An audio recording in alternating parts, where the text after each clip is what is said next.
أفلا يتدبرون القرآن ولو كان من عند غير الله لوجدوا فيه اختلافا كثيرا. السلام عليكم ورحمة الله وبركاته. إن الحمد لله نحمده ونستعينه ونستغفره ونعوذ به من شرور أنفسنا ومن سيئات أعمالنا، من يهده الله فلا مضل له ومن يضلل فلا هادي له. أشهد أن لا إله إلا الله وحده لا شريك له وأشهد أن محمدا عبده ورسوله. اللهم صل وسلم وبارك على سيد المرسلين سيدنا محمد وعلى آله وأصحابه ومن تبع سنته إلى يوم الميعاد وبعد. Ya, alhamdulillah saudara sekalian, ya, akidah Islam, semoga Allah Subhanahu wa taala merahmati kita. Wa anna ila rabbikal muntaha wa annahu huwa adhaka wa abka. Sesungguhnya dia Allah yang menjadikan orang tertawa dan Allah yang menjadikan orang menangis. Wa annahu huwa amata wa ahya. Sesungguhnya Allah lah yang menciptakan kematian dan kehidupan. Wa annahu khalaqaz zawjayn adh-dhakara wal unsa. Sesungguhnya Allah yang menciptakan pasangan laki-laki dan perempuan. Hingga ayat wa annahu huwa aghna wa aqna. Sesungguhnya dialah menjadikan orang kaya dan menjadikan orang merasa cukup. Allah tidak mengatakan dialah yang menjadikan orang menjadi kaya atau menjadikan orang miskin, itu tidak. Padahal di awal Allah katakan dialah menjadikan orang tertawa, lawannya Allah menjadikan dia menangis, benar. Allah yang menjadikan dia mati dan Allah menjadikan dia hidup, benar. Tapi di akhir ayat, setelah beberapa ayat setelah itu Allah katakan wa annahu wa aghna wa aqna. Dan dialah yang menciptakan kekayaan dan kecukupan. Karena bagi Allah Subhanahu wa taala tidak ada di antara makhluknya yang miskin. Cukup yang Allah adakan bagi kita. Tidak ada yang miskin. Jadi jangan pernah merasa miskin, saudaraku sekalian. Saya mungkin pernah mengatakan kepada saudara sekalian, jika seandainya telinga kita ada yang mau membayar dengan 100 juta, ini telinga loh. Kalau telinga kita ada 2, kalau diambil 1 masih ada 1 lagi. Ada yang mau nggak? Tidak ada yang mau. Ternyata telinga kita lebih berharga, bahkan tidak ada harganya sekalipun. Anak kita barangkali, anak kita ada 2. Ada orang yang mau bayar anak kita barangkali. Saya bayar anakmu 1 miliar, ada yang mau ngasih nggak? Ya, mungkin orang tolol yang ngasih.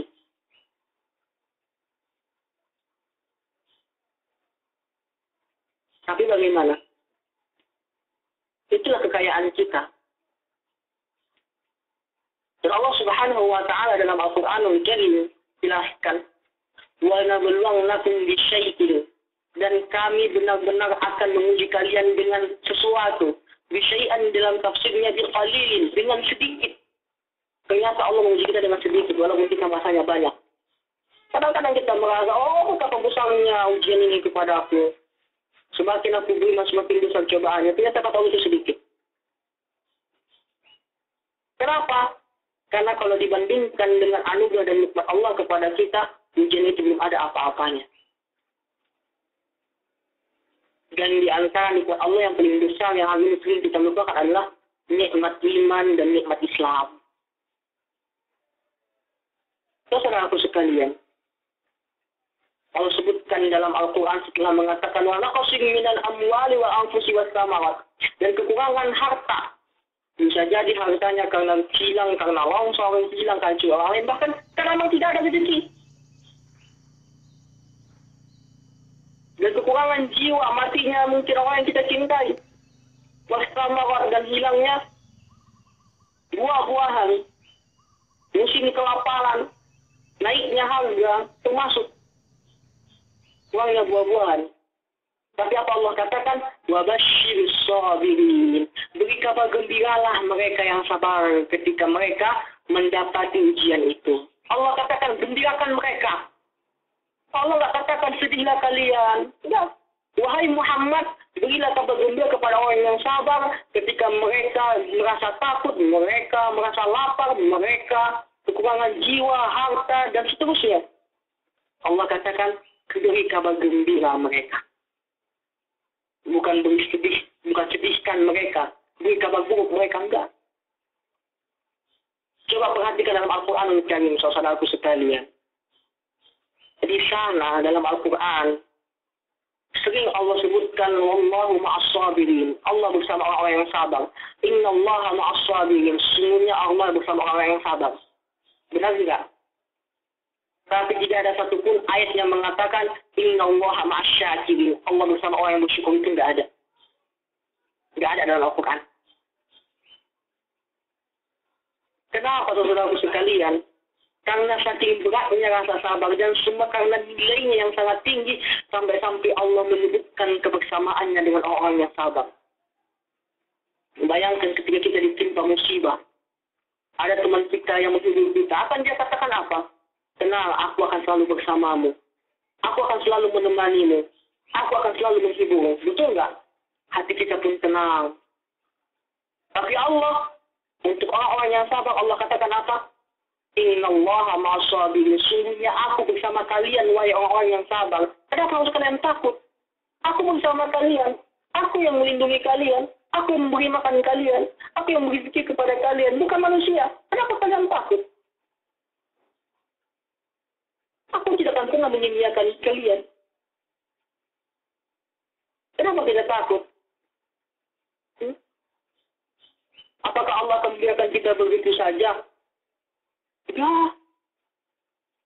Allah itu Sami'un Basir. Allah itu maha mendengar, maha melihat. Dia bukan orang tuli. Semakin kita berdoa kepada Allah SWT, semakin Allah senang. Bahkan ketika Allah menguji kita, Allah inginkan apa? Supaya kita meminta kepadanya. Karena betapa senangnya Allah ketika kita minta kepadanya. Itu Allah inginkan. Dalam arti kasarnya Allah ingin kita meminta sama Dia. Allah ingin kita senangkan Allah dengan permintaan kita kepada Allah Subhanahu wa taala. Yang dengan ujian kesabaran itu Allah inginkan kita semakin dekat dengan Dia. Seberapakah hambaku ini masih ingat kepadaku ketika dunia menjauhinya?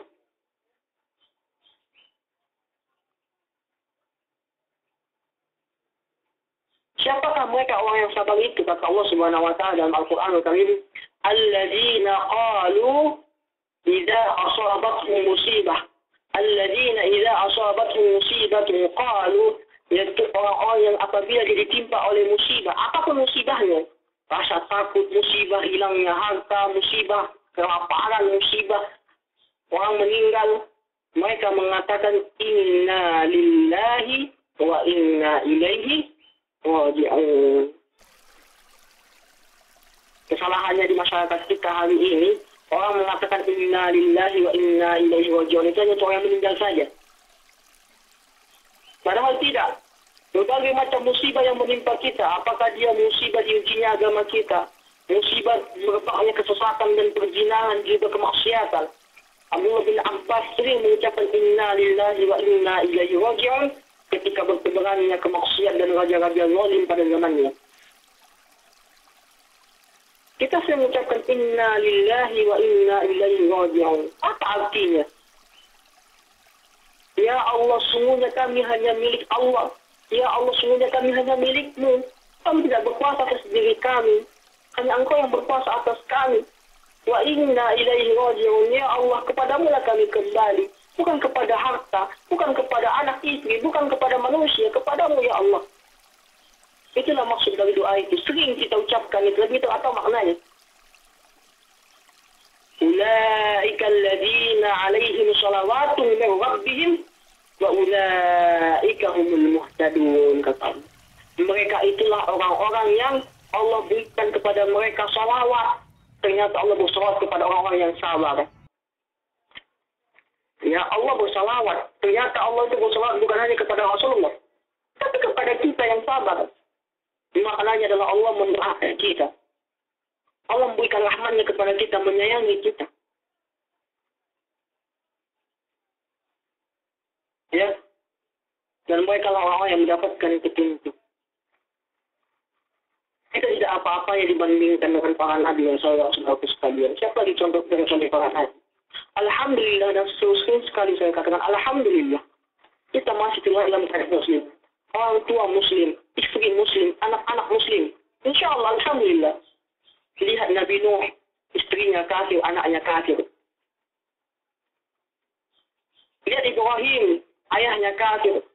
Lihat Rasulullah, pamannya kafir. Bahkan jika seandainya mereka diberi dunia dan seisinya, mereka lebih rela dunia dan seisinya itu hilang.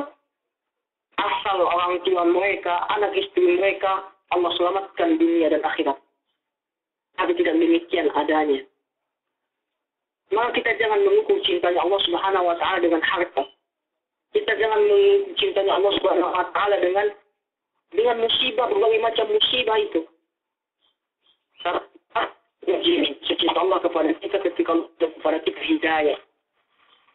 Saudara-saudaraku sekalian, bahkan semakin Allah Subhanahu wa Ta'ala menguji seorang hamba, maka semakin besarlah kecintaan Allah Subhanahu wa Ta'ala kepada kita. Allah Subhanahu wa Ta'ala